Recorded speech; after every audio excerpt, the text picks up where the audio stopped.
స్వాగతం ఏర్పాటు చేసిన రాష్ట్ర ప్రభుత్వానికి తెలుసు. తీసుకెళ్లారు, విచారణ జరిపారు.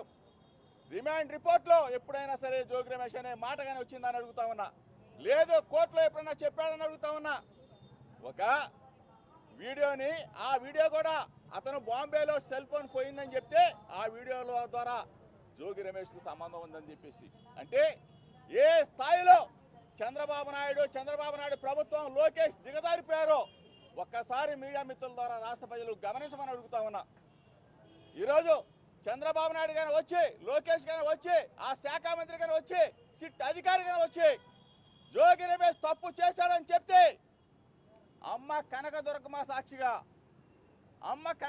సాక్షిగా ఇక్కడే ఉరి వేసుకొని చచ్చిపోవడానికైనా జోగి రమేష్ సిద్ధంగా ఉన్నాడని చెప్పేసి రాష్ట్ర ప్రజలకు చెప్తా ఉన్నా.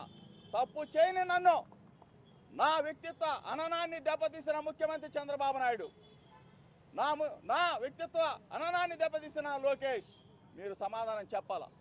ఈరోజు ఇంత దమ్ముగా, ఇంత ధైర్యంగా గుండెల మీద చేవేసుకొని నా కుటుంబాన్ని తీసుకొచ్చి నా భార్య పిల్లలతో సహా నీ ముందు నిలబడ్డా, అమ్మ కనకదుర్గమ్మ ముందు నిలబడ్డా, కృష్ణమ్మ తల్లి ఒడ్డు నిలబడ్డా.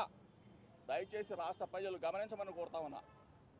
నన్ను దెబ్బ కొట్టాలంటే ఇంకొక విధంగా కొట్టు, రాజకీయంగా కొట్టు, లేదంటే ఇంకొక విధంగా కొట్టు, అంతే. వ్యక్తిత్వ అననాన్ని నన్ను పరీక్ష చేయొద్దని చెప్పేసి చంద్రబాబు నాయుడు కోరుతా ఉన్నా.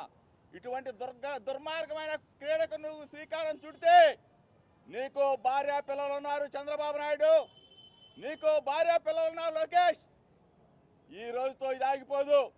సిట్ అధికారులకు చెప్తా ఉన్నా, దయచేసి చంద్రబాబు నాయుడు చెప్పాడని చెప్పేసో, లోకేష్ చెప్పాడని చెప్పేసో జోగి రమేష్ని కన్నా వ్యక్తిత్వ అననానికి కన్నా మీరు గురి చేస్తే రేపు రాబోయే రోజుల్లో ప్రజాక్షేత్రంలో ప్రజా తీర్పు కోరవలసి వస్తుంది చంద్రబాబు నాయుడు. నిన్ను మాత్రం ఈ రాష్ట్ర ప్రజలు ఊరికేరు. ఎందుకంటే నా మీద అభాండాలు వేస్తావా, నన్ను, నా ప్రతిష్టని మంట గలుపుతావా, రాజకీయాలను రాజకీయంగా చూసుకుందాం, అంతేకాని ఇటువంటి దుర్మార్గమైన క్రీడకు నువ్వు కన్నా ఒడిగడితే ఈ రాష్ట్రంలో ఉన్న ప్రజలు, బడుగు బలహీన వర్గాల వారు, నా రక్త సంబంధికులైన నా గౌడ కులస్తులు, నా రాధారంగ మిత్రమండలి సభ్యులు అందరూ కూడా ముక్త కంఠంతో చంద్రబాబు నాయుడిని ఎదుర్కోవడానికి సిద్ధంగా ఉన్నారు. నా వ్యక్తిత్వ సహనాన్ని, నా వ్యక్తిత్వ అననాన్ని దయచేసి ఇటువంటి దుర్మార్గమైన క్రీడకు శ్రీకారం చుట్టొద్దు. నీ రాక్షస ఆనందం కోసం జోగి రమేష్ ని 2 నెలలు 3 నెలలు ఇబ్బంది పెట్టాలని చూస్తే మాత్రం ఎట్టి పరిస్థితుల్లో కూడా చంద్రబాబు నాయుడు చేసే ప్రతి పనిని కూడా, ప్రతి ప్రజా వ్యతిరేక విధానాన్ని కూడా అడ్డుకోవటానికి వైఎస్ఆర్ కాంగ్రెస్ పార్టీ తరఫున జగనన్న సైనికుడిగా ఎప్పుడు జోగి రమేష్ ముందే ఉంటాడని చెప్పేసి చంద్రబాబు నాయుడికి, లోకేష్ కి, ఈ ప్రభుత్వాన్ని పరిపాలన చేస్తున్న ప్రతి ఒక్కరికి కూడా హెచ్చరిక చేస్తా ఉన్నా. నా ఆవేదనని, నా బాధని ఒక్కసారి మీడియా మిత్రుల ద్వారా రాష్ట్ర ప్రజలకి మాత్రం తెలియజెప్పమని చెప్పేసి